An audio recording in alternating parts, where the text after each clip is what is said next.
اٹک jail کے قیدی number 804 Imran Ahmad Khan نیازی کے جرائم کی تفصیل ملاحظہ فرمائیں۔ پہلا جرم، جس ملک کی غریب لاچار عوام کے ہزاروں لوگ ماہانہ کینسر سے مر جاتے تھے، اس قوم کو چندہ جمع کر کر کے 3 کینسر اسپتال بنا کر دیے جہاں 70% لوگوں کا مفت علاج ہوتا ہے۔ جرم نمبر 2، جب اس کی سابقہ اہلیہ جمائمہ نے اسے کہا کہ یا میرے ساتھ لندن میں عیش کی زندگی گزارو یا مجھے چھوڑ دو، تو اس نے پاکستان کو چن لیا، بیوی کو چھوڑ دیا، یہاں تک کہ لاکھوں پاؤنڈز جو جمائمہ کی دولت سے اسے ملنے تھے وہ یہ کہہ کر ٹھکرا دیے کہ مجھے ان پیسوں کی کوئی ضرورت نہیں۔ تیسرا جرم، 40 سالوں سے ایک دوسرے کو سیاسی اقتدار بانٹنے والے سیاستدانوں کو عوام کے سامنے اس نے ایکسپوز کر دیا۔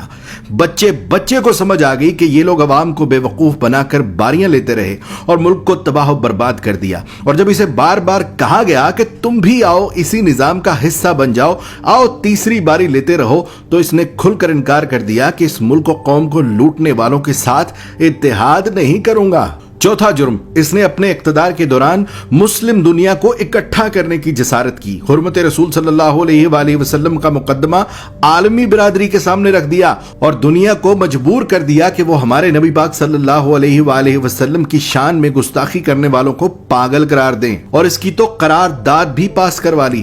پانچواں جرم سن لو، اپنے اقتدار کے دوران مال بنانے کی بجائے غریبوں کو 12 ہزار روپے دینے شروع کر دیے، ہر خاندان کو 10 لاکھ روپے کا مفت علاج کروانے کے لیے صحت کارڈ جاری کر دیے۔ چھٹا جرم سنو اس کا، جب ہندوستان نے مقبوضہ کشمیر کا سٹیٹس زبردستی بدلا تھا تو اس کو بھی عالمی برادری کے سامنے لتاڑ دیا، اس کے ساتھ تجارت یہ کہہ کر بند کر دی کہ جب تک تم کشمیر کا سٹیٹس بحال نہیں کرتے تم سے تجارت نہیں کروں گا۔ ساتواں جرم، جب اسے پوچھا گیا کہ کیا ماضی کے سیاستدانوں کی طرح آپ بھی امریکہ کو اجازت دیں گے کہ وہ پاکستان میں بیٹھ کر افغانستان پر حملے کرے، تو اس نے کہہ دیا ایبسلیوٹلی ناٹ۔ آٹھواں جرم، اس قیدی نمبر 804 عمران احمد خان نیازی نے پاکستان کی تباہ و برباد ہو چکی کپڑے کی انڈسٹری کو دوبارہ شروع کرنے کی جرت کی، یہاں تک کہ اتنی لومیں چلا دی کہ کام کرنے والے کم پڑ گئے اور دنیا جہان سے پاکستان میں کپڑے کے آرڈر آنا شروع ہو گئے۔ جرم نمبر 9، جب اسے اقتدار سے زبردستی نکال دیا تب بھی یہ ملک چھوڑ کر بھاگ نہیں رہا تھا،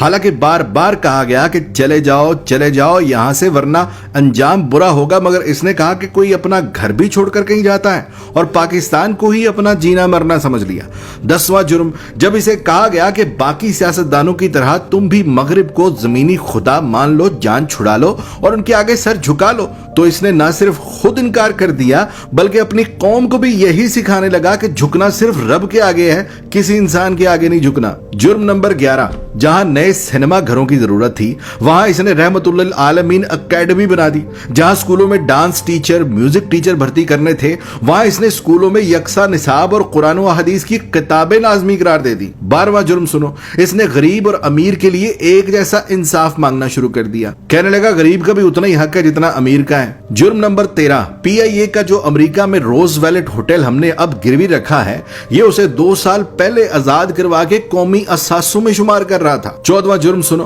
یہ اوورسیز پاکستانیوں سے لاڈ کرتا تھا، انہیں ایک باپ کی طرح سہولیات دینا شروع کر دی تھی۔ بیرون ملک وفات پانے والے اوورسیز پاکستانیوں کا جسد خاکی پاکستان لانے سے لے کر تدفین تک کا سارا خرچ بیت المال سے دینے لگا۔ بیرون ملک جیلوں میں قید پاکستانیوں کو آزاد کرا کر پاکستان لا رہا تھا، اور یہاں تک کہ اوورسیز پاکستانیوں کو ووٹ ڈالنے کا حق دینے لگا تھا۔ جرم نمبر 15، اس نے اپنے ہر اس ساتھی کو چھوڑ دیا جس نے کرپشن کی، جہانگیر ترین جیسے دوست کو بھی کرپشن کا مال بنانے پر خود سے الگ کر دیا اور تا حیات سیاست سے نااہل کروا دیا۔ قیدی نمبر 804 عمران احمد خان نیازی کے جرائم کی تفصیل بہت لمبی ہے، لہذا بقیہ جرائم سننے کے لیے دوسری ویڈیو ملاحظہ فرمائیں۔